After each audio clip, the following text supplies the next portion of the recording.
बिस्मिल्लाहिर्रहमानिर्रहीम अस्सलाम वालेकुम। सऊदी इन्फो यूट्यूब चैनल में आपको खुश आमदीद कहते हैं। ज़मीर अगर ज़िंदा हो तो एहसास आ भी जाता है।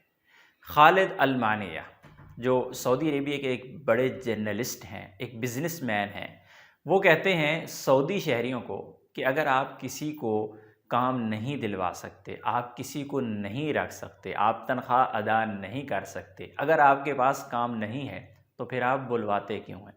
ये कोई आम शख्सियत नहीं, ये सऊदी गज़ट के एडिटर रह चुके हैं और अल अबीर कंपनी जो अल अबीर हॉस्पिटल है उनके डायरेक्टर हैं।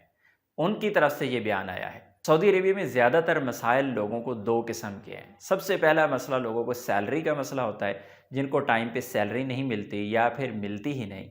और दूसरा मसला ये होता है कि हद से ज़्यादा काम लिया जाना, हद से ज़्यादा ड्यूटी लिया जाना। तो इन्हीं चीज़ों को मद्देनज़र रखते हुए खालिद अल-मानिया ने यही कहा है कि अगर आप इनको नहीं रख सकते, तनख्वाह नहीं दे सकते, आपको ज़रूरत नहीं है, तो ये ज़बरदस्ती नहीं आते, इनको आप लोग बुलाते हो। जब आपको ज़रूरत नहीं है तो फिर आप बुलाते क्यों हो।